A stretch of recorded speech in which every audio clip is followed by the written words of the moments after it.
Rieccomi qui, è il vostro biografo che vi parla. Ma ve lo siete chiesti perché in questi giorni circolano così tanti video di cantanti che vincono un premio e ringraziano Beyoncé anche quando non c'entra niente? Thank you so much, Beyoncé. Siamo tutti impazziti, vediamo complotti ovunque. Oppure da quando hanno arrestato Sean Combs detto Diddy, iniziamo a guardare con altri occhi ogni cosa, ogni indizio e tutto viene riportato a qualcosa di misterioso che ci nascondono. Una mafia a Hollywood, oppure i poteri forti o gli illuminati. Insomma, esiste una motivazione a noi sconosciuta, qualcosa per cui veramente bisogna ringraziare Beyoncé. Adesso anche il Galateo lo impone, dato che ringraziare Beyoncé pare essere diventata una regola di buona educazione. Quindi ringraziamo Beyoncé e cominciamo subito ripercorrendo velocemente alcuni momenti in cui Beyoncé è stata ringraziata senza motivo apparente. Vi ricorderete sicuramente del 2009 quando Kanye West toglie il microfono a Taylor Swift, che sta ringraziando per il premio ricevuto, e dice: Beyoncé ha fatto il miglior video di tutti i tempi con la canzone Single Ladies, che poi secondo me non è neanche vero, e ha pure scopiazzato la coreografia di una canzone del 1969, Mexican Breakfast delle Gwen Verdon. Vi faccio vedere da dove secondo me è stata scopiazzata senza dare il giusto credito alla coreografia.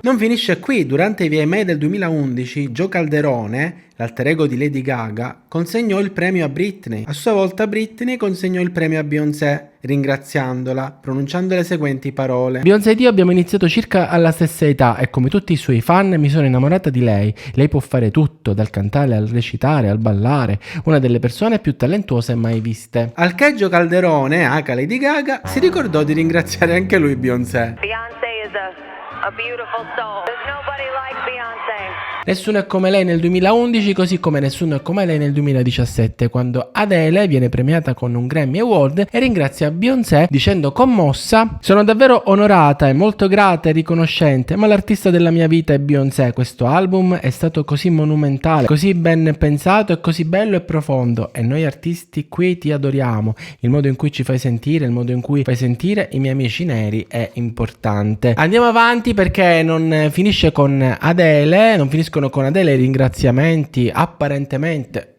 dico, senza motivo o comunque eccessivi per l'occasione, dato che comunque vieni premiato tu, non ringrazi un altro come se il premio non lo meritassi. Ma nel 2023 succede una cosa strana, perché Harry Styles vince un premio battendo l'album Rinascimento di Beyoncé, sale sul palco, ringrazia in modo vago e dal pubblico si sente urlare: Beyoncé avrebbe dovuto vincere! La cosa divertentissima è che il presentatore, appena legge il nome nella busta non ce l'ha il coraggio di leggere il nome del vincitore, si gratta pure la testa dall'imbarazzo e cerca chi farglielo leggere. Si gira così, trova una, te leggilo tu. Harry Styles! La reazione di Harry, chi glielo dice ora a Beyoncé? E nel 2023 la cantante Lizzo vince un premio e ringrazia Beyoncé dicendo: grazie mille, sei chiaramente l'artista delle nostre vite. Secondo Lizzo, Beyoncé è l'artista delle nostre vite. Insomma, quasi un comportamento di venerazione, dunque, venerazione religiosa se ci pensate. E in effetti esiste il Beyoncé Mass,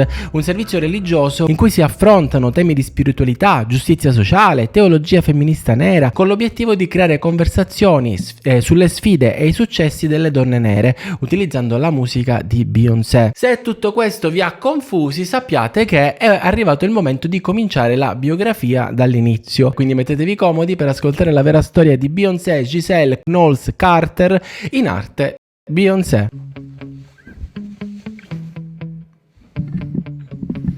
Beyoncé nasce il 4 settembre 1981 a Houston, in Texas. La madre si chiama Celestine Ann Tina Knowles, che noi chiameremo solo Tina, è ultima di 7 fratelli, e Tina, mentre frequenta il liceo, fa parte di un gruppo musicale amatoriale chiamato The Veltons. Da grande fa la parrucchiera, Tina, la madre di Beyoncé, e apre un salone tutto suo. Il padre invece si chiama Matthew Knowles ed è un venditore, lavora nel reparto vendite per la Xerox, che è un'importante azienda che produce stampanti, poi per la Philips, poi per la Johnson & Johnson, e adesso vi vedo che state facendo questa faccia tipo no, l'olio Johnson di complotto. No, non gliel'ha venduto lui l'olio Johnson a Diddy, quindi per cortesia, già di complotti ne abbiamo assai. Andiamo avanti. Il 5 gennaio 1980 Matthew e Tina si sposano. L'anno dopo, nell'81, nasce Beyoncé e nell'86 nasce Solange, l'altra figlia della coppia, la sorella di Beyoncé. Beyoncé ha 6 anni e frequenta una scuola montessoriana. Già così piccola mostra una particolare dote canora. Una volta, ad esempio, dopo una lezione di danza, erano rimaste solo Beyoncé e la sua maestra Darlette Johnson. Per favore, basta pensare all'olio Johnson, è il cognome della maestra, Darlette Johnson. Basta parlare di olio. La maestra, mentre rassetta in giro perché la lezione era finita e stavano aspettando che insomma la venissero a prendere a Beyoncé, la maestra inizia a cantare una canzone stonando così mentre spazzava per terra, passava la pezza, insomma, e Beyoncé si è messa a cantare insieme a lei, raggiungendo note altissime. La maestra, a questo punto incredula, le ha chiesto di rifarlo e Beyoncé timidamente la canta di nuovo, ed è in questo esatto momento che inizia la sua storia. La maestra, infatti, non appena i genitori la vanno a prendere, dice loro che Beyoncé sa cantare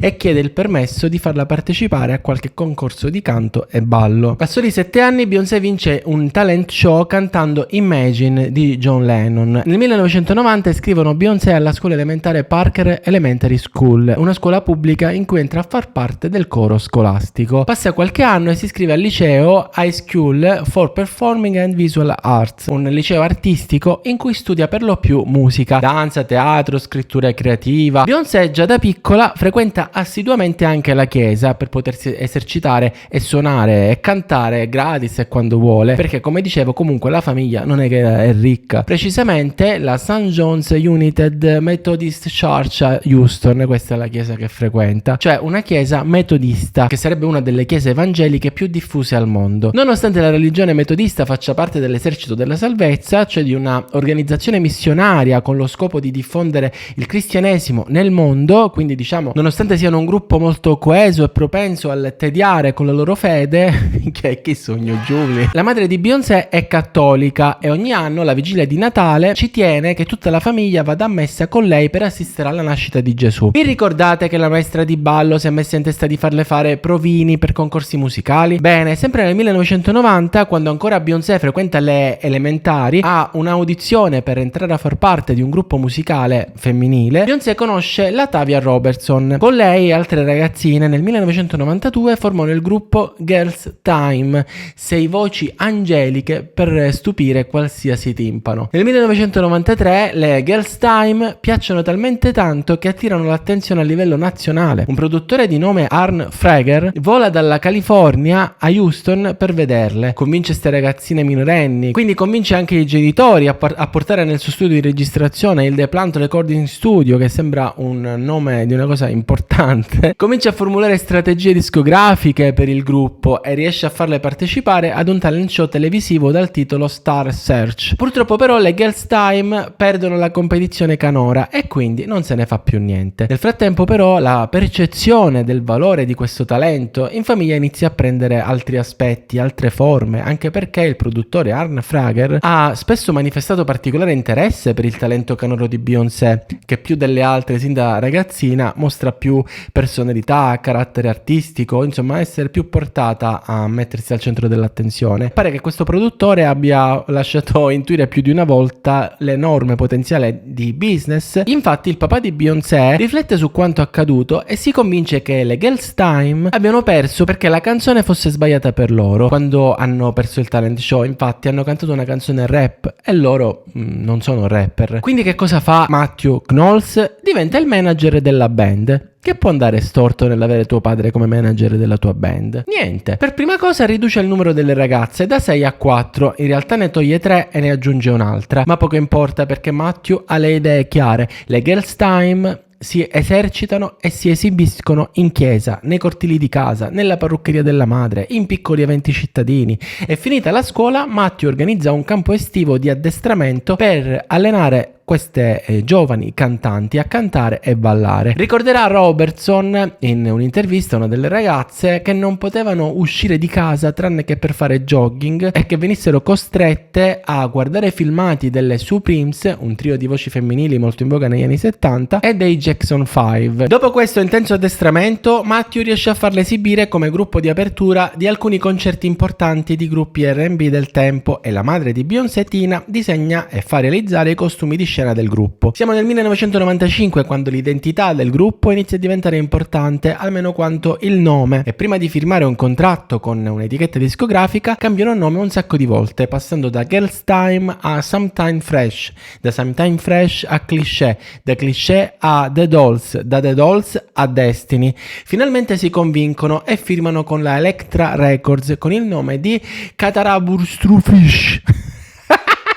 No scherzo, firmano con il nome di Destiny. Pochi mesi dopo vengono licenziati dall'etichetta discografica senza pubblicare neanche un album. Non sappiamo il motivo, ma non se ne fa più niente. A questo punto Matthew Knowles si prende a male. Crede così tanto nelle Destiny che sfida il suo Destiny, il suo destino, e si licenzia. Si licenzia per andare in cerca di un contratto discografico per la figlia e il gruppo, insomma, di sua figlia, il gruppo musicale di sua figlia. Sua moglie, che finora ha sostenuto con ogni sforzo per aiutare la figlia a realizzare il suo talento, vedendo tanta pazzia da parte del marito, lo manda a cagare e chiede la separazione. Ricordiamo infatti che economicamente non sono ricchi e licenziarsi ha dimezzato il loro reddito familiare. Comunque ci tengo a dire sin da subito che non rimarranno separati a lungo, la loro è stata più una grossa lite che una vera separazione. Nel 1996 Matthew ci riesce, in meno di un anno ottiene un contratto discografico con la Columbia Records, la più antica etichetta discografica statunitense, cioè loro hanno scritturato i dinosauri, per dire.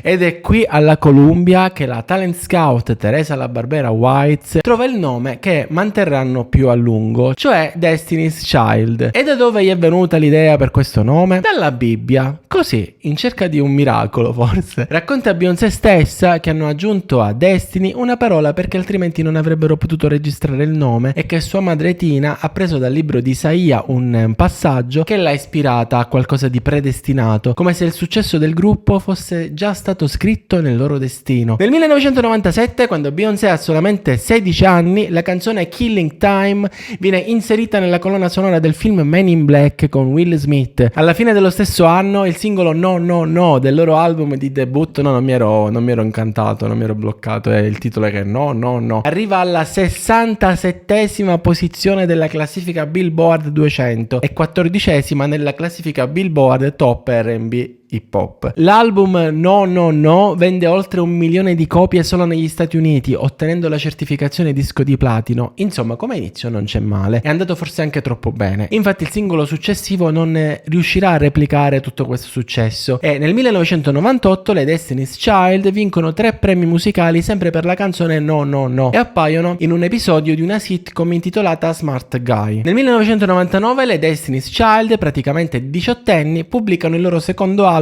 in studio con la Columbia, The Writings on the Wall. In questo album cambiano sound e cercano di prendere più controllo creativo, iniziano a collaborare con diversi produttori e le Destiny's Child riescono a superare il successo del primo album, debuttando al 6° posto della classifica Billboard 200 negli Stati Uniti, vendendo 133.000 copie solo la prima settimana. Questo secondo album viene certificato disco di platino ben 8 volte, vendendo per l'appunto 8 milioni di copie. Nel mondo invece vengono vendute 13 milioni di copie, un successo incredibile, numeri da capogiro. Tra la fine del 1999 e l'inizio del 2000 le Destiny's Child avrebbero dovuto partecipare a 2 brani con alcuni altri cantanti grazie a accordi con la Columbia Records.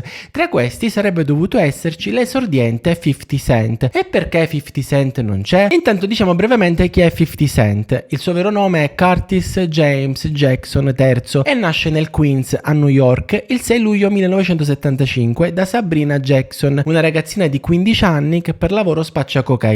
È una storia tanto breve quanto assurda. Sabrina infatti muore quando Jackson ha solamente 8 anni e lei 23. Jackson va a vivere a casa dei nonni nel Queens e cresce per strada. Inizia a fare box e per tirare su qualche soldo vende crack. Lo arrestano più volte, siamo a metà degli anni 90 quando Curtis James Jackson III inizia a rappare e a interessarsi alla musica e sin da subito sceglie come nome 50 Cent. Perché? Da dove se l'è uscito? E il suo budget per la ricerca del nome? Da dove nasce il nome 50 Cent? Allora, a Brooklyn negli anni 80 viveva un ragazzo di nome Kelvin Darnell Martin. In quegli anni Brooklyn è un inferno per strada, dilaga la criminalità e c'è persino la crisi nello spaccio, perché l'offerta di cocaina è superiore alla domanda e i prezzi calano dell'80%, ma a Kelvin Darnell Martin non interessa perché lui fa le rapine ed è un rapinatore talmente calmo e meticoloso che quando ruba aspetta gli venga consegnato tutto. Pare che la sua fama in città l'abbia superato quando una volta, per prendersi 50 centesimi, si è rimasto ad aspettare fino all'arrivo della polizia. Ovviamente Martin non ha mai confermato questa versione, ma con molta probabilità questa parodia trova un corrispettivo reale nel suo carattere. Insomma, sto ragazzo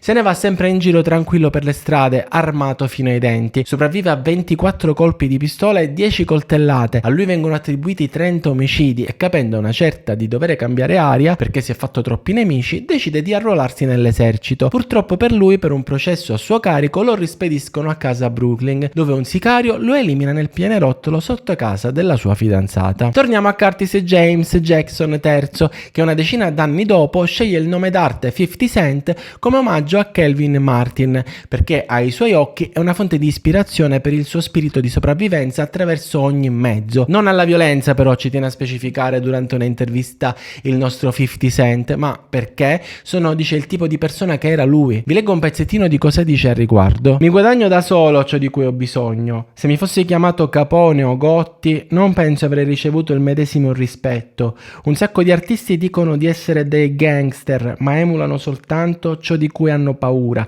Il vero 50 Cent ha una storia ed è qualcosa che io ho vissuto in prima persona, non che sto emulando. Nel 1999 50 Cent spopola con la canzone rap How to Rob, che è una canzone molto provocatoria, molto provocatoria. Vi leggo qualche passaggio in cui si presenta con lo spirito del 50 Cent da cui prende il nome. Sappiate che sto leggendo frasi estratte in ordine dal brano ma ritagliate e che potrebbero sembrare fuori contesto, quindi vi ricordo che il contesto è una canzone rap provocatoria in cui 50 Cent si presenta come il rapinatore criminale del rap che non ha paura di nessuno e di niente. La canzone utilizza lo slang, la N-word, no? E ritenendo che il senso della canzone non cambia, ho deciso di tradurlo con nero. Premessa lunghissima. Leggiamo. Se il mio disco non vende, rubo e derubo. Faresti meglio a riconoscerlo. Nero. Vengo direttamente dalla strada. Questi neri dell'industria stanno iniziando a sembrare cose da mangiare. Prenderò Kim e dirò a Puff, che sarebbero Kim Porter e Sean Combs, ne abbiamo parlato qui: vuoi rivederla? Balla il culo fino al bancomat più vicino. Ho sogni di una tipa R&B, ma mi sveglio presto e me ne vado con tutta la sua roba. Più avanti dice: quanto ha appena venduto Giga, che sarebbe Jay-Z? Tipo 4 milioni, perché quell'anno ha venduto 5 milioni di dischi. Ha qualcosa per cui vivere. Non vuole un nero che gli pianti 4 colpi nella portiera della Bentley Coupé. Metterò Mariah, che sarebbe Mariah Carey, a terra come sdraiati a terra.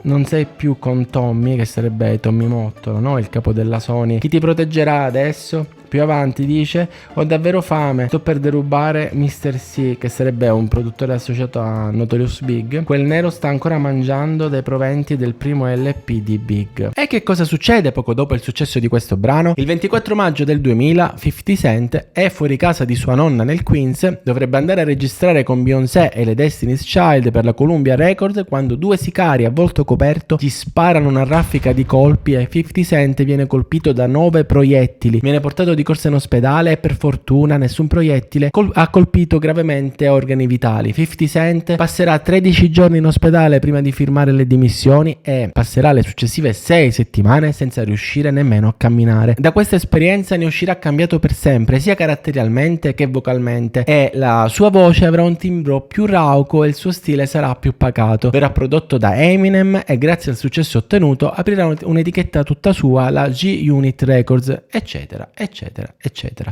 Ma torniamo a Beyoncé, che nello stesso periodo si sta frequentando segretamente con Jay-Z, e a questo punto abbiamo motivo di credere che la ragazza R&B che sognava di 50 Cent in quella canzone fosse proprio lei. Ma andiamo per ordine. Vi ricordate che il manager delle Destiny's Child è il papà di Beyoncé? Bene, il 4 dicembre 1999 due delle ragazze, per l'esattezza Luke e Robertson, minacciano di volersi separare dal gruppo perché ritengono sproporzionata la quota trattenuta dal manager. E non solo, sostengono che in più occasioni il manager abbia favorito sua figlia e l'altra cantante Rowland. Matthew risponde alle accuse in un'intervista in cui dice che il 90% delle voci che sentiamo nelle canzoni sono Beyoncé e Kelly, che sarebbe Rowland, e che tutte hanno ricevuto lo stesso compenso, tutte le ragazze. Però il compenso criticato era quanto si pigliava Ito, no?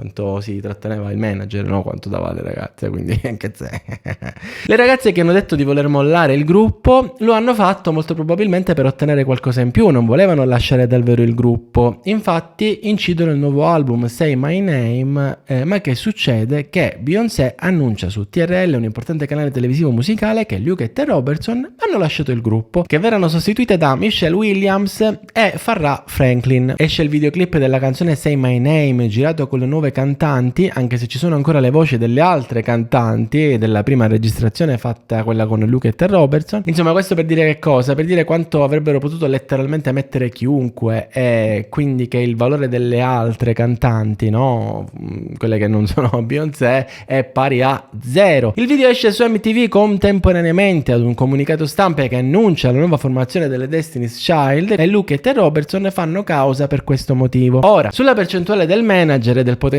conflitto di interessi non possiamo indagare, ma possiamo trovare se per esempio in quel periodo le altre cantanti hanno potuto avere qualche motivo di credere che Beyoncé fosse la preferita. Ebbene sì, l'album che contiene Say My Name è il primo in collaborazione con il produttore e autore Rodney Jerkins, e iniziando a lavorare con lui alla canzone The Writing on the Wall, Beyoncé ha lamentato di essere insoddisfatta della musica da club londinese che invece piace al produttore. Ebbene, suo padre convince il produttore a fare come vuole Beyoncé, e in fretta e furia, tipo 3 settimane prima del rilascio del disco. Dopo soli 6 mesi nelle Destiny's Child, Farrah Franklin lascia il gruppo. E come mai? Inizialmente ce lo spiega Beyoncé dicendo che durante un'intervista che Farrah non si sia presentata a 3 eventi promozionali importanti e che per questo disinteresse non ha avuto alternativa se non licenziarla. Quindi tipo sono dipendenti, impiegati, sono assunte, non sono cantanti tipo con pari diritti e dignità, sono tipo operai. Comunque la versione di Farrah è diversa. Lei racconta di essere stata male per un virus intestinale che le ha portato disidratazione. A cosa calda la chiudono così, ma nel 2015 Farrah riprenderà la questione per aggiungere alcuni dettagli salienti a quell'esperienza e dirà che veniva trattata con sufficienza delle altre ragazze, che dopo essere stata licenziata nessuno di loro le ha più rivolto la parola, e che il manager, quindi il papà di Beyoncé, una sera l'ha invitata nella sua stanza d'hotel,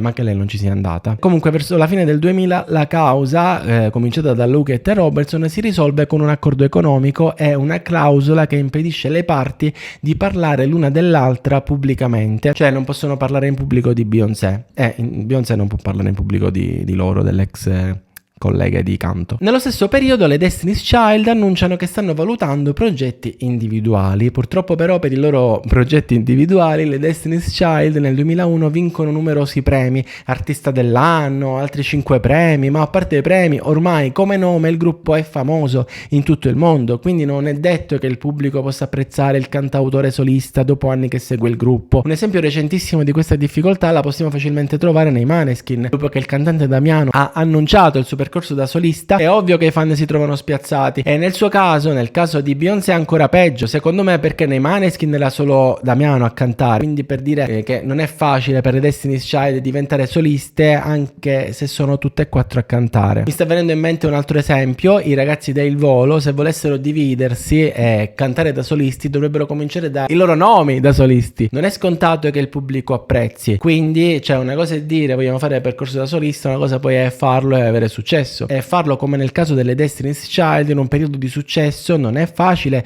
anche se secondo me è l'unico periodo giusto per farlo, proprio per la risonanza e la visibilità che può avere in quel momento, e quindi maggiore visibilità pure da solista. Ma torniamo a Beyoncé, che nel 2001 fa il suo debutto come attrice protagonista, così debotto, diventa attrice nel film Carmen a Hip Opera, che è una interpretazione moderna dell'opera del XIX secolo. Carmen è un gioco di parole con hip hop ed opera, infatti il film è pieno di rapper, di gangster e di Carmen, interpretata appunto da Beyoncé. Sempre nel 2001 esce il terzo album delle Destiny's Child. Questo album è un successo clamoroso, il titolo è Survivor ed è incredibilmente pieno di controversie. Partiamo dal titolo. Questo titolo è una risposta a tutti quelli che in quel periodo hanno deriso e criticato le Destiny's Child perché continuano a tentare di sopravvivere, anche se il gruppo si sgretola dall'interno. Della serie hanno cambiato così tante cantanti che delle prime Destiny's Child è rimasta solo Beyoncé. Beyoncé, con la benedizione di suo padre si intende, vuole ribaltare questa presa per i fondelli e renderla propositiva, una canzone di incoraggiamento per tutti coloro che cercano di tenere in vita i progetti a cui tengono, i sogni, e che di fronte alle difficoltà fanno di tutto per resistere e sopravvivere. Quindi un messaggio motivazionale, di incoraggiamento, e brava Beyoncé. Poi un produttore e autore di nome Rob Sufari, che lavora in particolare alla canzone Bootylicious, sente dire a Beyoncé durante un'intervista che la canzone l'ha scritta da sola, così come il titolo. Fusari si incazza e telefona a Matthew, il papà di Beyoncé, per dire ma che significa?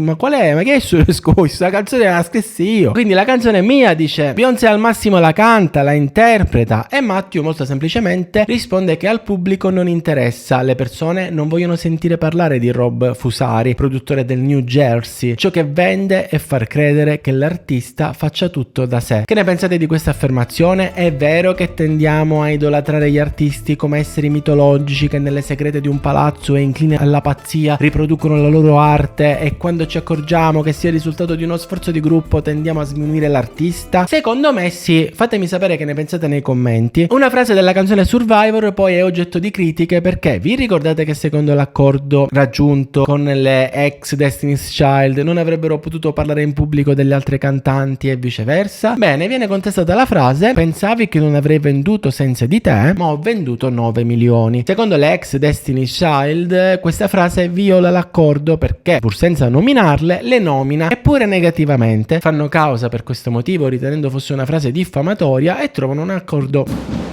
economico, la chiudono lì. Arriviamo così all'11 settembre 2001. La tragedia che colpisce l'America colpisce anche le Destiny's Child, che annullano il loro tour e cantano in un concerto di beneficenza organizzato da Paul McCartney e il suo team, e al concerto ci sono anche Jay-Z, che nel frattempo continua a corteggiare Beyoncé, Elton John, Billy Joel e i Backstreet Boys. Ma andiamo avanti. Nel 2002 la tensione interna al gruppo per capire se le Destiny's Child siano un gruppo formato da cantanti o da una cantante e le sue coriste ancora non si è capito, e quindi va avanti. Addirittura Solange, la sorella di Beyoncé, nel 2002 tenta di inserirsi anche lei all'interno delle Destiny's Child e viene persino segnalata come possibile nuovo membro, ma poco dopo viene comunicato che fosse soltanto un test per valutare la reazione del pubblico, ma che in realtà Solange ha sempre preferito avere una carriera da solista. A questo punto tutte cercano di intraprendere una carriera da solista. Michelle Williams pubblica l'album Air to Yours, Kelly Rowland collabora con l'artista hip hop Nelly nella canzone Dilemma per poi pubblicare un album tutto suo, e Beyoncé recita nel film Austin Power in Gold Member e registra il suo primo singolo da solista per il film dal titolo Work It Out. Il 10 ottobre 2002 esce la prima collaborazione musicale tra Jay-Z e Beyoncé, che apre le porte alla ufficializzazione della loro relazione. La canzone si intitola Bonnie e Clyde ed è un campionamento della canzone Me and My Girlfriend di Tupac del 1996. Jay-Z la compone insieme a Kanye West, un suo amicone, e così dopo il film e il singolo è tutto pronto per l'uscita del primo album da solista di Beyoncé. Sarà un successo? Scopriamolo. È il 2003 quando esce il primo album da solista di Beyoncé. Il titolo è Dangerously in Love, che possiamo tradurre come pericolosamente innamorata, e qui sicuramente c'entra Jay-Z, perché hanno da poco cominciato sul serio la loro relazione. L'album debutta al primo posto della classifica Billboard 200 vendendo 317.000 copie. Viene certificato 4 volte disco di platino e rimane ad oggi il suo album più venduto. In questo periodo partecipa al suo secondo film dal titolo The Flighting Temptation.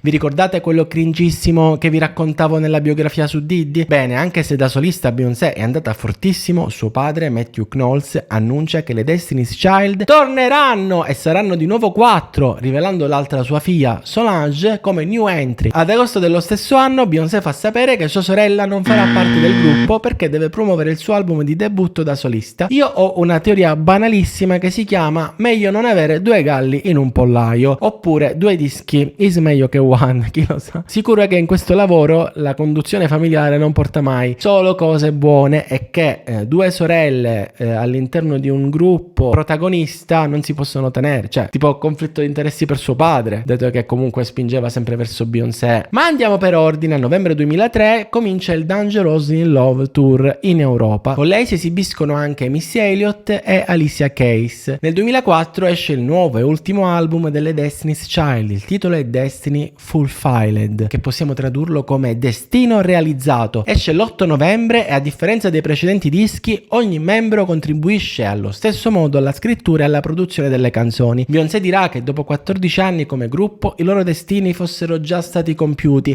e che fosse giusto realizzare un album di separazione. Ultime canzoni sì, ultimo album.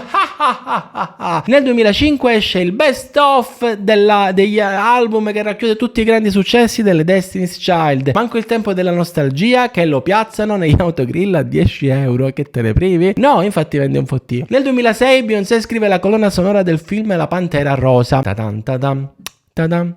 Tadan, tadan, tadan, tadan, tadan. Devo intervenire per forza per fare un'aggiunzione, mi dovete perdonare se appaio così attimpurata, ma lei non ha solo collaborato per la colonna sonora del film La Pantera Rosa, ma è stata proprio lei la protagonista nel film, quindi a parte avere curato la colonna sonora, lei era proprio la protagonista e mi sembrava importante da fare questa correzione, perché ho detto ha fatto solo la colonna sonora, invece non è così, addirittura ha fatto proprio un pezzo, un videoclip, poi un singolo che vi faccio vedere qua, guardate, vi sta fatto pure il singolo dove lei è la Pantera Rosa.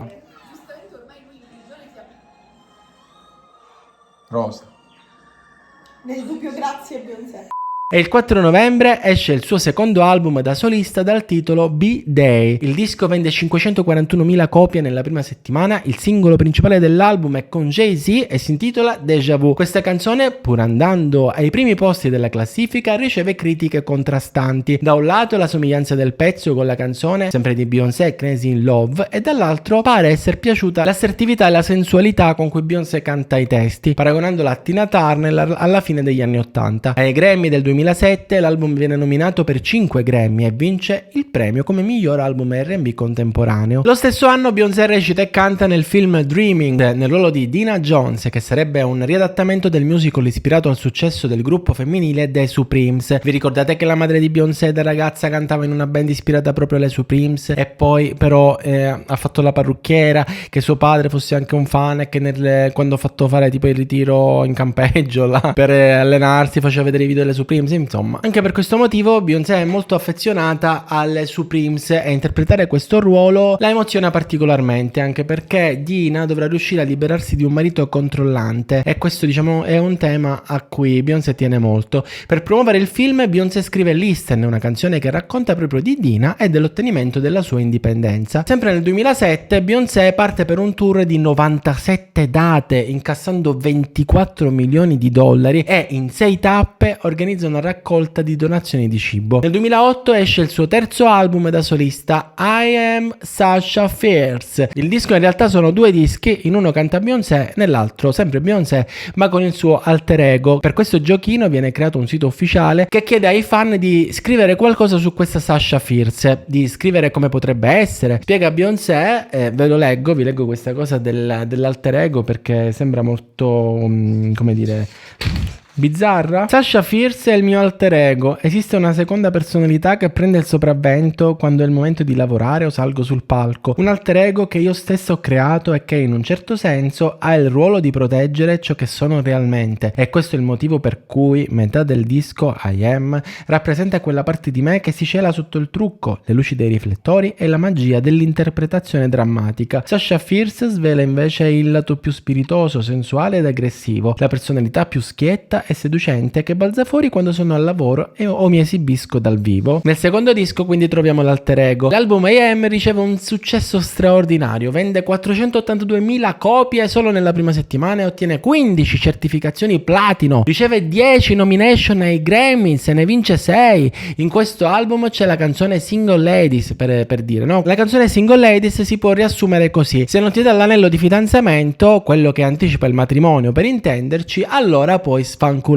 Jay-Z, ascoltando questa canzone, probabilmente se la sarà sentita, perché poco dopo, il 4 aprile 2008, si sposano. Beyoncé e Jay-Z mantengono anche questa volta la loro vita privata, organizzando un evento riservatissimo, niente sfarzo e riflettori, solo amici stretti e familiari. Questa coincidenza tra Single Ladies e matrimonio l'ha notata anche il magazine Seventeen, ma Beyoncé risponde all'insinuazione che t'ha sposata per la canzone Single Ladies perché lo stavi sfanculando. Dice: non c'era fretta, nessuno ti aspettava che mi sposassi di corsa. E più avanti dice nell'intervista: non credo davvero che amerai le stesse cose a 20 anni come a 30, quindi questa è la mia regola, prima dei 25 anni non mi sarei mai sposata. Sento che devi prima conoscere te stessa, sapere cosa vuoi, passare del tempo da sola ed essere orgogliosa di chi sei prima di poter condividere tutto questo con qualcun altro. Sempre nel 2008 Beyoncé recita nel film Cadillac Records, sempre un film musicale in cui interpreta la cantante blues Etta James. Nel 2009 parte per un tour mondiale di 108 concerti, incassando 119 milioni e mezzo. Recita nel film Obsessed, questa volta un thriller, interpretando Sharon Charles, una madre e moglie la cui famiglia è minacciata dallo stalker del marito, e ai Grammy vince 6 premi in una notte e vince anche il premio per il maggior numero di premi vinti in una notte, che non sapevano più che premio darle. Nel 2010 Beyoncé collabora con Lady Gaga per la canzone Telephone. È un successo incredibile, questa canzone va prima in classifica in tutte le classifiche del mondo. Breakdown. Il 2010 è l'anno in cui Beyoncé annuncia di prendersi una pausa dalla musica, toglie l'incarico di manager a suo padre e decide di seguire un consiglio di sua madre, che pare le abbia detto di viversi la vita e di farsi ispirare di nuovo dalle cose, che sembra una frase del cazzo detta così: viviti la vita, compa, e lasciati ispirare di nuovo dalle cose. Ok, posa il cannone grazie al consiglio, ma in realtà all'interno della sua vita da star è da anni che vive all'interno di una bolla artistica e non ha neanche il tempo per lasciarsi ispirare da qualcosa, e quindi si prende una pausa. In un'intervista per il The Sun dice: Beyoncé, stava iniziando a diventare tutto molto confuso, non riuscivo nemmeno a capire in quale giorno, in quale città mi trovassi, mi sedevo lì alle cerimonie, mi davano un premio e io pensavo solo alla prossima esibizione. Mia madre era molto insistente e continuava a dirmi che dovevo prendermi cura della mia salute mentale, così sono andata a vedere musei, balletti, la grande muraglia cinese e tutti i posti in cui ero stata ma che non avevo mai avuto il tempo di visitare. Sulla grande muraglia cinese ho iniziato a correre, non so perché, i gradini sono davvero piccoli, mi sembrava di essere nel mio mondo. La pausa in totale dura 9 mesi, quindi più che una pausa è stata una gravidanza.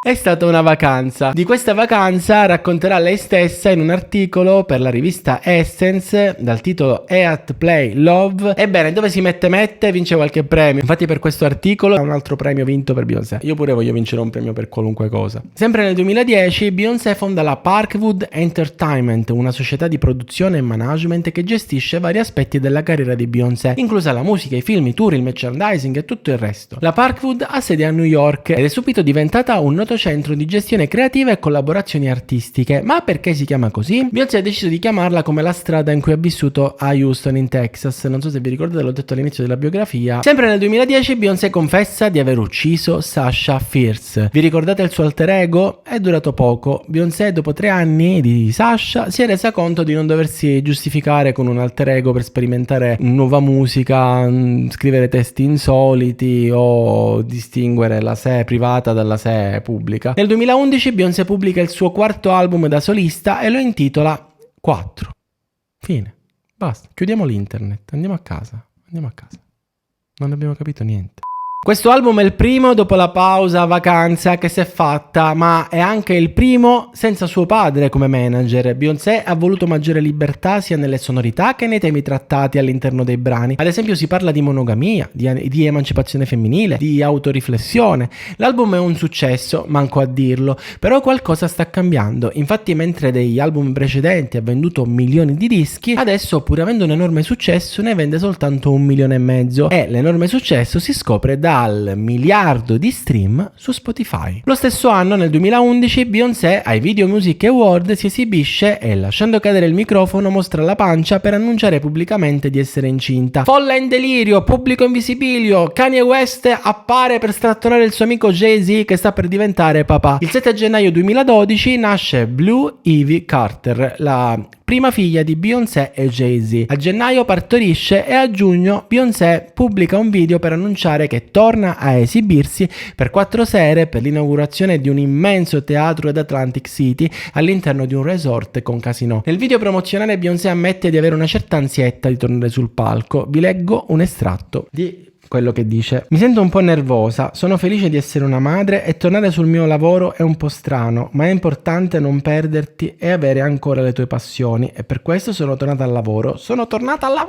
E continua dicendo: quello che sto cercando di dire nello spettacolo è: sì, ho avuto un bambino, mi ha reso solo, con i piedi per terra e simile a te. Nel gennaio 2013 Beyoncé viene scelta come cantante per eseguire l'inno nazionale degli Stati Uniti per l'inaugurazione del presidente Obama a Washington DC. Beyoncé canta in playback. In questa occasione nessuno ci può credere. La folla impazzisce, la gente è indignata. Ha sempre cantato in playback, iniziano a complottare i complottisti che complottano su qualunque cosa. Questa scelta riceve infatti tantissime critiche. C'è persino chi inizia a dubitare delle sue doti canore, chi inizia a complottare che non abbia mai cantato dal vivo. Per risolvere la questione viene indetta una conferenza stampa. La sala è piena di giornalisti pronti con le loro domande e la videocamera accesa. Beyoncé entra e chiede per favore ai giornalisti di alzarsi. Subito dopo prende il microfono e inizia a suonare a cappella l'inno degli Stati Uniti che aveva preferito registrare e tutti i giornalisti si calmano un pochino. Dopodiché dice Beyoncé: qualche domanda? Approfitta dell'attimo di silenzio e continua dicendo, ve lo leggo: vi ho messo a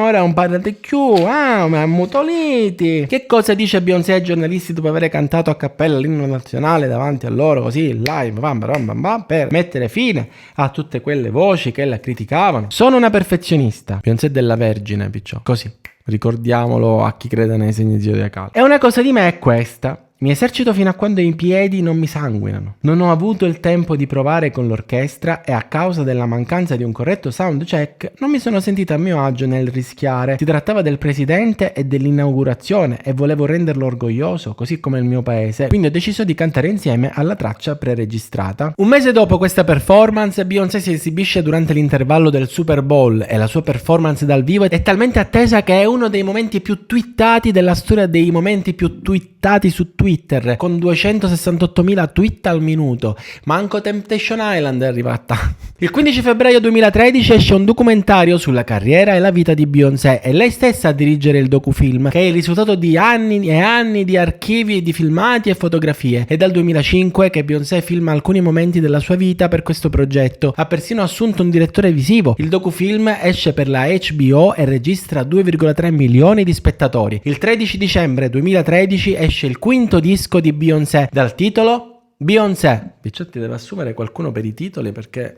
Il quarto album l'ha intitolato 4, il quinto Beyoncé. Questo album esce a timpulata, non sappiamo perché, ma esce senza alcun annuncio e ha la particolarità che ogni canzone è accompagnata da un cortometraggio. Da questo album in poi viene riconosciuto il format di album visivo e di rilascio a sorpresa. Cioè, buona fa una minchiata. Diventa mainstream, cioè diventa tipo di moda la minchiata. Cioè, assurdo. Pubblica l'album a timpulata, senza preavviso, rilascio a sorpresa, nuovo, cosa incredibile. Se sei un vero artista lo rilasci a sorpresa. Sorte.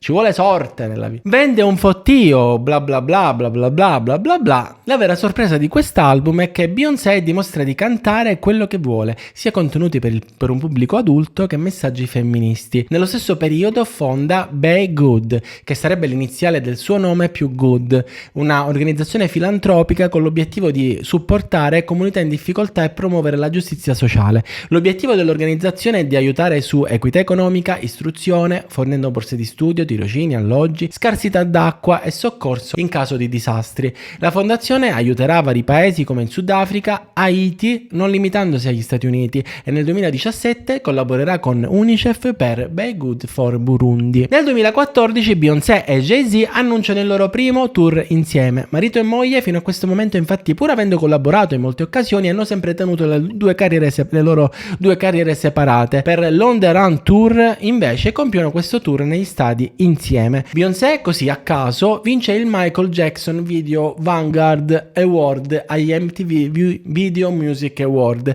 che sarebbe non uno scioglilingua ma un premio speciale, non un semplice premio però tipo un Grammy, ma un premio per i contributi eccezionali e il profondo impatto sui video musicali e sulla cultura popolare. La statuetta infatti è diversa ed è placcata in oro. Lo stesso anno, nel 2014, Forbes riporta che Beyoncé sia l'artista donna più pagata nel mondo della musica per il secondo anno consecutivo, guadagnando 115 milioni di dollari, nonché raddoppiando i guadagni dall'anno prima. Nel 2015 Jay-Z compra Tidal, una piattaforma streaming musicale. Non lo fa da solo però, ma con alcuni soci particolarmente interessanti, tipo Beyoncé, quindi sua moglie, Rihanna, Madonna, Alicia Keys, Kanye West, Usher, Nicki Minaj e molti altri cantanti. Ma che significa che dei cantanti sono proprietari di una piattaforma di streaming musicale? Vi ricordate i problemi legati ai guadagni sulle vendite dei dischi? Non è stata niente la pirateria in confronto allo streaming, perché neanche il CD per masterizzare gli altri CD si vende più. Quindi cos'è Tidal e soprattutto perché Tidal? Tidal è il tentativo da parte di alcuni cantanti di bypassare intermediari della distribuzione, come per l'appunto le piattaforme per ascoltare la musica, e avere una loro piattaforma indipendente in cui potersi tenere tutti i soldi degli abbonati. Qual è il piano diabolico? Tutti questi cantanti coprono un pubblico di milioni e milioni di persone, e tutti questi fan, per ascoltare la nuova musica tipo di Kanye West per esempio, sono costretti ad abbonarsi a Tidal, e lo fanno. Jay-Z spera di riuscire a convincere sempre più star della musica, così che il numero degli abbonati salga più in fretta. E come può farlo? Come pensa di farlo?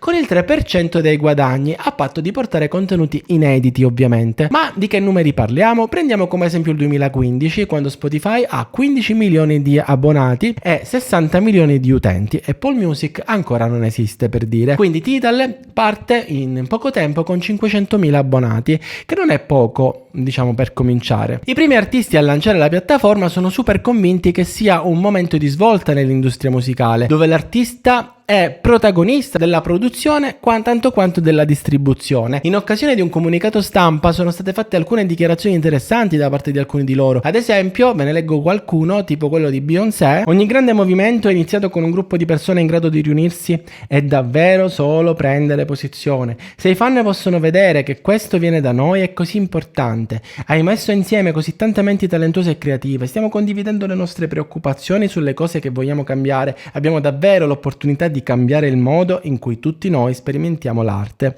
Jay-Z invece dice: tutti qui sono quel termine, icone, ma a un certo punto eravamo tutti innamorati della musica. Non puoi fare quello che abbiamo realizzato senza avere quell'amore per la musica. È una delle cose che ci distingue da qualcuno che è un'azienda tecnologica che vende pubblicità o che vende hardware. In questo momento stanno scrivendo la storia per noi. Dobbiamo scrivere la storia per noi stessi. Questi sono davvero musicisti che fanno musica. Si tratta di musica e non c'è un finale. E continua dicendo: ho parlato con altre persone al di fuori del settore ed erano tutte tipo: perché ci è voluto così tanto tempo? Questa cosa era ciò che tutti volevano e tutti temevano.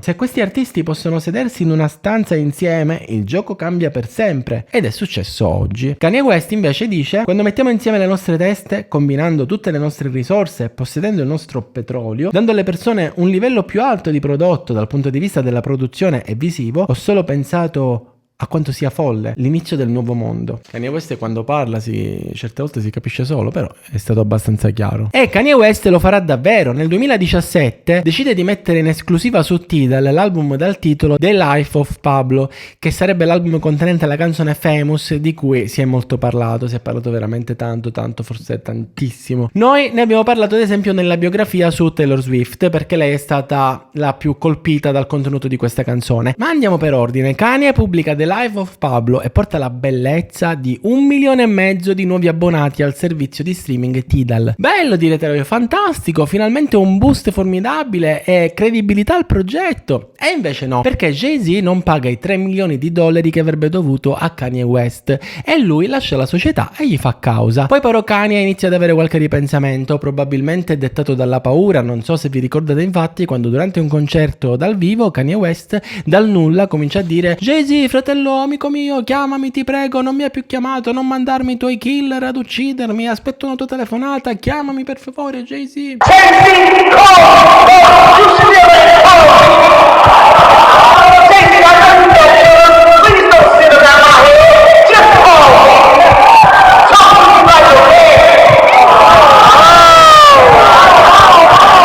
Ma torniamo a Beyoncé. Nel febbraio 2016 pubblica il singolo Formation e lo esegue per la prima volta dal vivo durante l'intervallo del Super Bowl. Per l'esibizione sia lei che le ballerine indossano vestiti di pelle nera lucida e le ballerine indossano anche baschi in stile Black Panther e dopo l'esibizione si fanno fotografare col pugno alzato tenendo in mano un foglietto con la scritta Giustizia per Mario Woods. Ora, la società che gestisce il Super Bowl si incazza perché è vietato fare dichiarazioni politiche durante le esibizioni, ma avendolo fatto dagli spalti dopo l'esibizione diciamo che se la possono discutere. Ma chi è sto Mario Woods? Facciamo un passo indietro di soli 2 mesi, quando a dicembre, sempre a San Francisco, la città che ospita il Super Bowl, sto ragazzo afroamericano è sospettato di aver accoltellato una persona poco prima dell'arrivo della polizia, ma una decina di poliziotti sono intervenuti intimandolo di lasciare il coltello a terra e di mettersi a terra e lui non esegue gli ordini, così gli agenti lo colpiscono con proiettili di gomma e spray al peperoncino. Mario Woods barcolla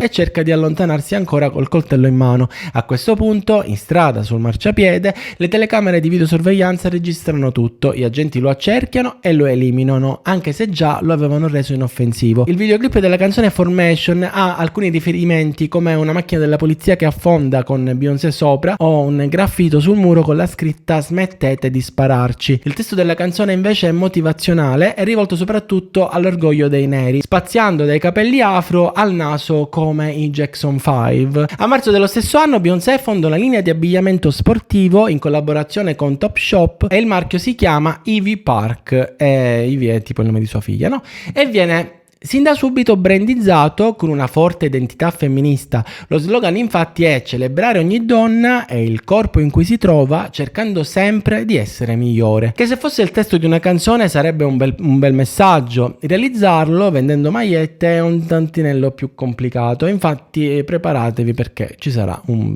piccolo scandalo più avanti. Sempre nel 2016 esce Lemonade, il 6º album di Beyoncé, in contemporanea con un film di 1 ora con lo stesso titolo trasmesso su HBO. Questa combo film e canzoni funziona e Lemonade è un successo incredibile. L'esclusiva ce l'ha Tidal ovviamente e tutte e 12 le tracce audio entrano in classifica contemporaneamente. Nel 2016 è il 3º album più venduto degli Stati Uniti con 1,5 milioni di copie vendute solo negli Stati Uniti e 2,5 milioni nel resto del mondo. Lemonade è l'album dei premi. I video dell'album vengono nominati in 11 categorie agli MTV Video Music Award e piace così tanto che in 8 categorie vince 24 premi. Ma raccontiamo qualcosa di questo album, così da riuscire magari a renderci conto del perché abbia vinto tutti questi premi. Cominciamo col dire che è un album molto intimo. Già in passato Beyoncé aveva inserito componenti emotive nei brani, tipo la voce di sua figlia piccola, oltre voci che stimolano emotività in chi ascolta.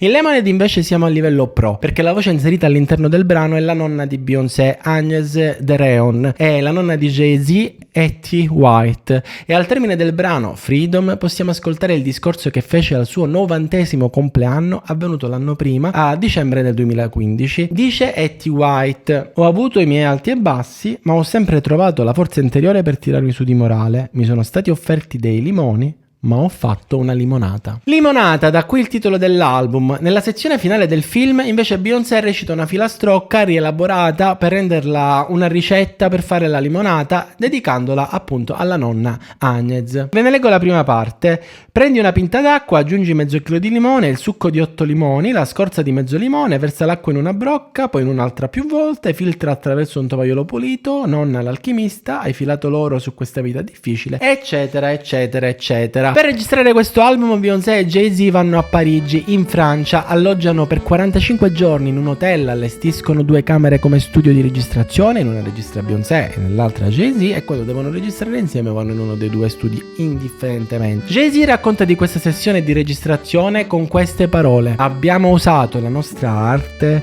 quasi come una sessione di terapia. Perché terapia? E come mai? Cosa avevano da terapiare? Pare che la coppia stesse attraversando un brutto periodo e per chiarire cosa possa avere portato alla crisi coniugale ci tocca fare un passo indietro e ripercorrere alcuni episodi in cui è possibile siano avvenuti dei tradimenti da parte di Jay-Z. Nel maggio 2014 la vita privata della coppia subisce una particolare attenzione mediatica per via di un video pubblicato da TMZ in cui si vedono Jay-Z, Beyoncé, Solange e la Guardia del Corpo prendere l'ascensore per andarsene dal Met Gala e ad un certo punto le porte dell'ascensore si chiudono e Solange, la sorella di Beyoncé, aggredisce fisicamente Jay-Z. In ascensore, calci, pugni, la Guardia del Corpo la blocca e in tutto ciò si vede benissimo Beyoncé tranquillissima, come se non fosse successo niente. Si inizia a vociferare della scoperta di un tradimento da parte di Jay-Z. Si ipotizza di un accordo per separarsi senza divorziare per via degli enormi interessi economici. Si trova persino un nome: Becky. Ma chi è questa Becky? Alcuni suppongono possa essere Rachel Roy, ma sono solo voci, male lingue.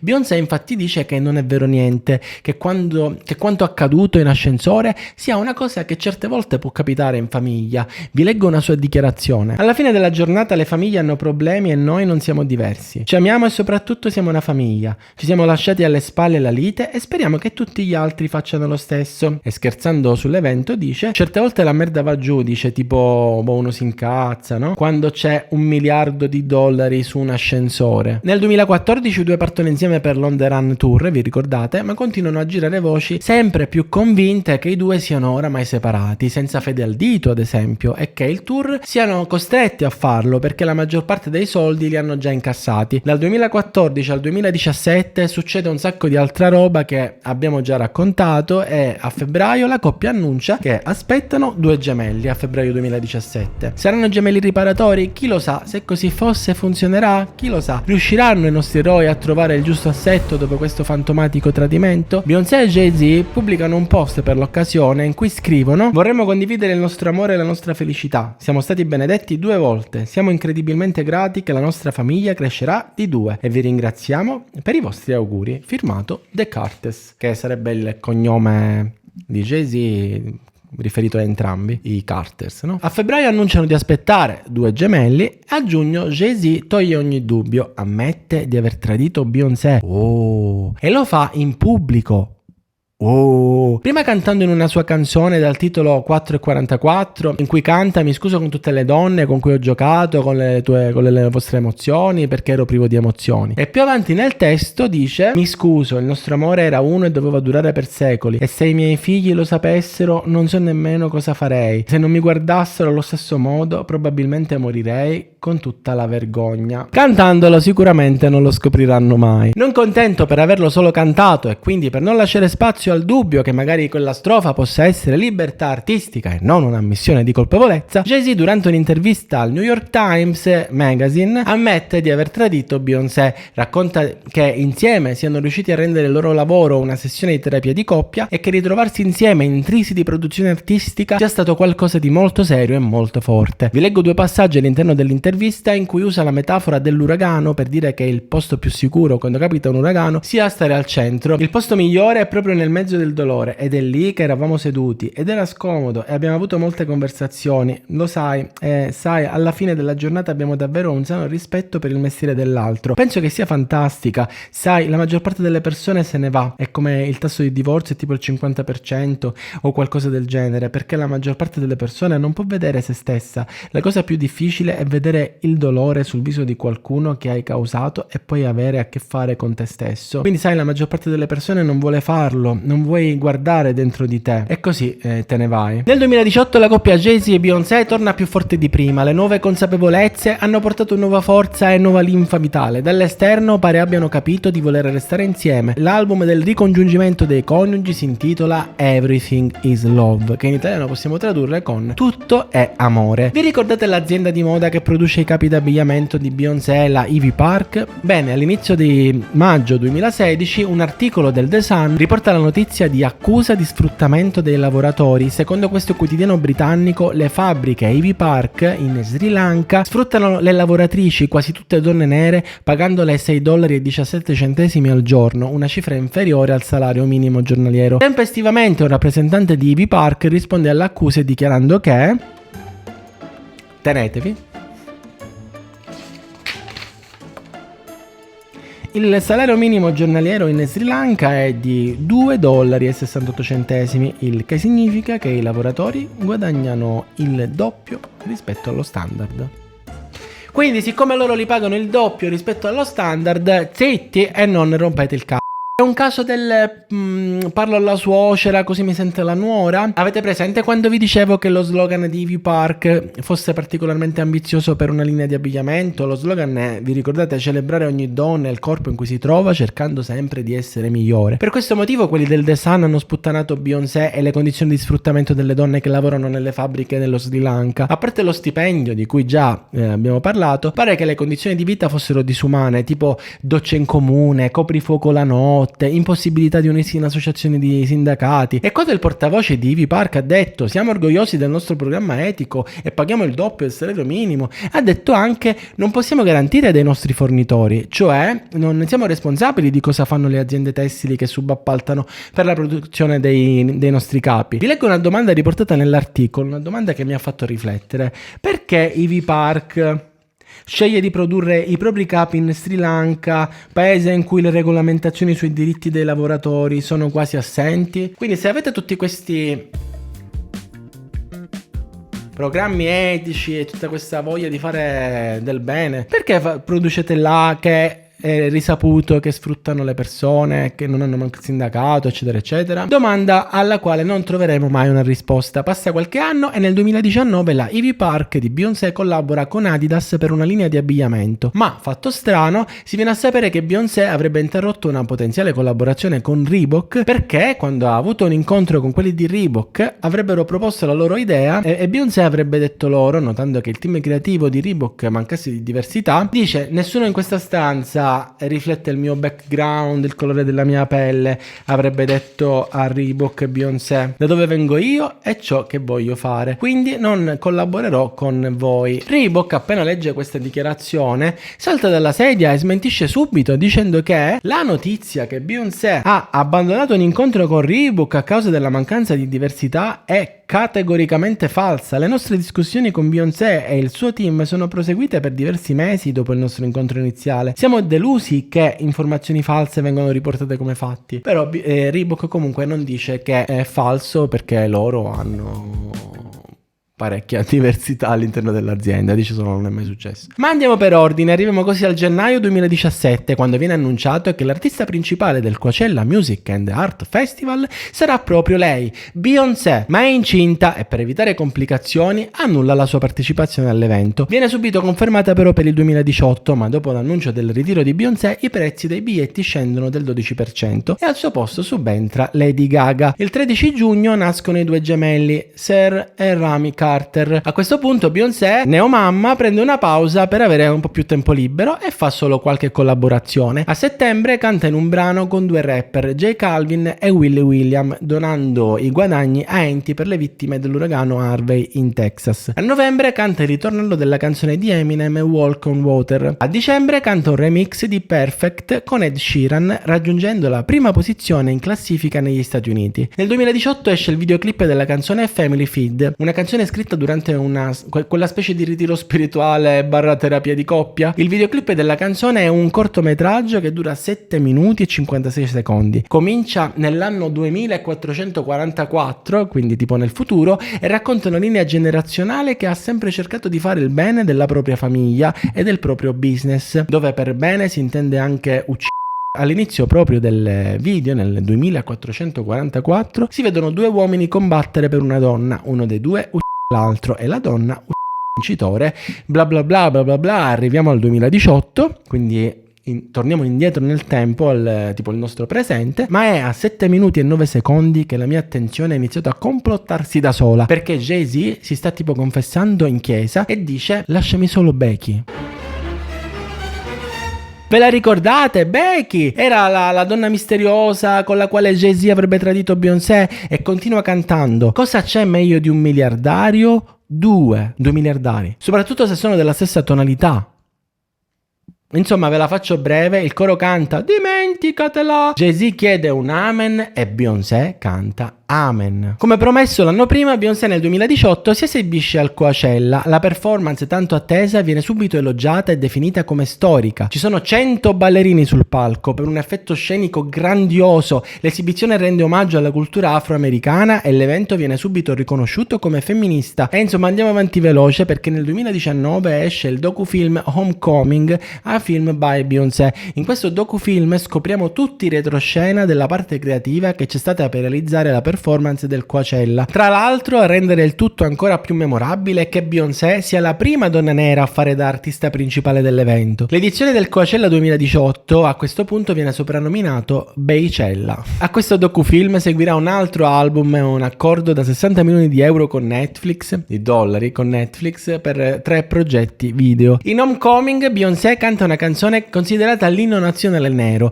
Il titolo è Alza ogni voce e canta, ed è un testo motivazionale che incentiva il farsi sentire, alzare la voce nel canto e nella libertà ed essere forte, e ringrazia Dio che ha ascoltato le lacrime silenziose e che le ha portati alla luce. A luglio 2019 Beyoncé doppia Nala nel remake live action del film d'animazione Il Re Leone, partecipa alla composizione della colonna sonora e alla realizzazione della canzone Spirit. Insieme all'uscita del film nelle sale, Beyoncé cura e produce The Lion King The Gift, un album con la colonna sonora del film. Anche di questo film poco dopo esce il documentario con i dietro le quinte della realizzazione. Il titolo è Beyoncé Presents Making the Gift. Il 2020 è l'anno che ricordiamo di più perché il mondo si è fermato a causa della pandemia, ma è anche l'anno del di George Floyd e delle manifestazioni Black Lives Matter. Beyoncé pubblica un singolo no profit dal titolo Black Parade. La canzone esce il 19 giugno senza preavviso. Il 19 giugno però non è un giorno a caso, infatti è il giorno in cui si commemora l'abolizione della schiavitù negli Stati Uniti. Poco dopo esce un film di Beyoncé dal titolo Black is King con una versione estesa di questa canzone. Il film piace molto alla critica, riesce ad essere sia un invito alla reazione che una celebrazione edificante contro la violenza. Di Black is King Beyoncé ne realizza anche una versione a cappella in esclusiva su Tidal e un video basato sulla musica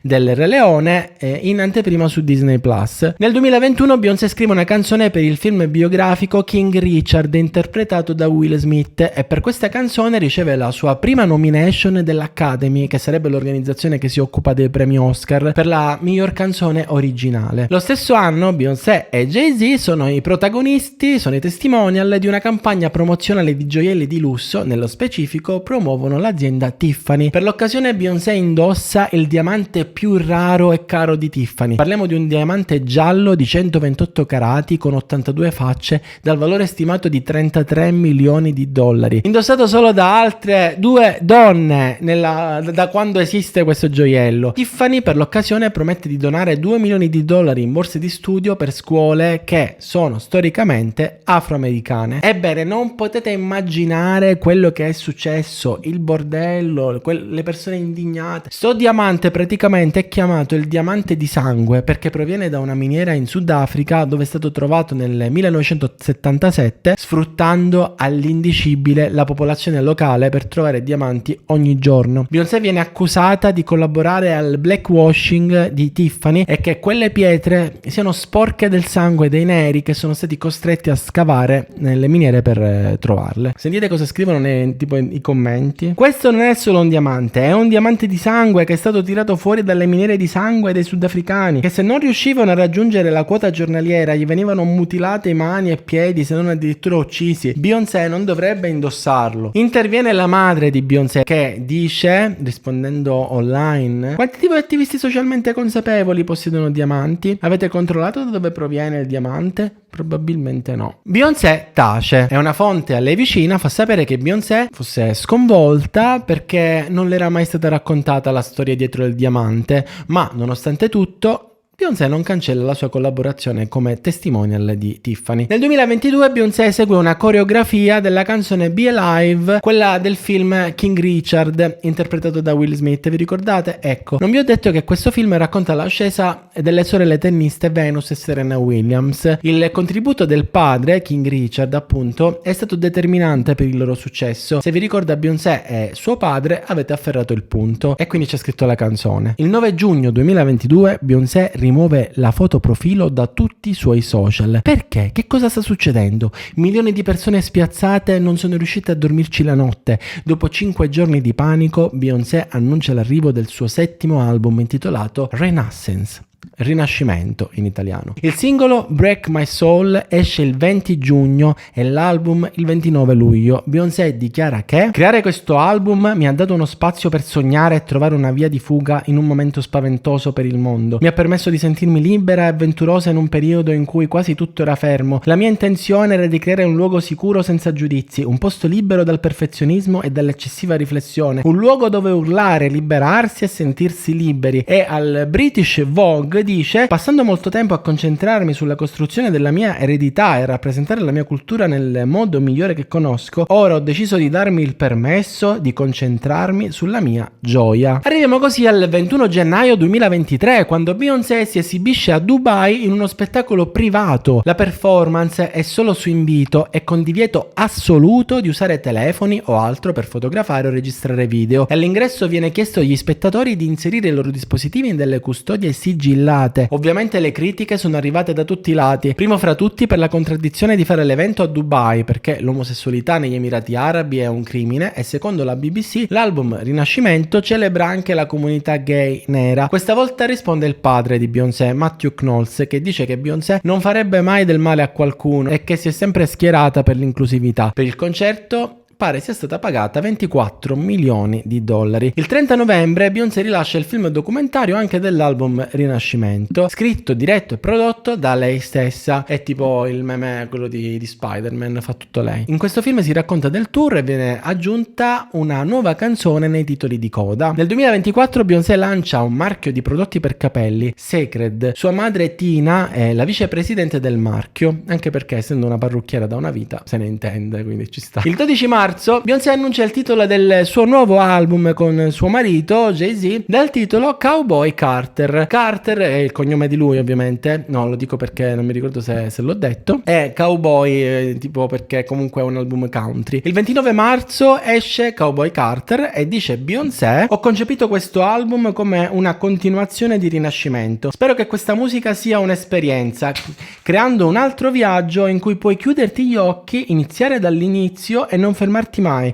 Questo non è un album country, questo è un album di Beyoncé. Questo non è un album country, è un album di Beyoncé. Che spocchia! Il 20 agosto Beyoncé annuncia Sir Davis, un whisky in collaborazione con Moet. Commenta l'uscita del suo nuovo whisky così: sentite che è troppo divertente sta cosa. Sono sempre stata attratta dal potere e dalla sicurezza che provo quando bevo whisky, di qualità si intende, e volevo invitare più persone a provare quella sensazione. Quando ho scoperto che il mio bisnonno era stato un uomo di moonshine, ho pensato che il mio amore per il whisky fosse segnato dal destino. Sir Davis è un modo per rendergli omaggio, unendoci attraverso una nuova eredità condivisa. In collaborazione con Moet abbiamo creato un delizioso whisky americano che rispetta la tradizione ma che consente anche alle persone di provare qualcosa di nuovo e unico nella categoria. Sir Davis infatti è il nome di suo nonno, del suo bisnonno. E che cosa faceva questo nonno? Era un contadino contrabbandiere di whisky nel sud degli Stati Uniti durante il proibizionismo. In conclusione, io direi che non c'è un vero motivo per ringraziare Beyoncé. Bene, io direi che possiamo fermarci qui. Vi ricordo che potete sostenere il canale gratuitamente condividendo il video, mettendo mi piace, iscrivendovi al canale, commentando, oppure potete comprare su Pumpling e con il codice biografo vi prendete un paio di calze gratis. E basta.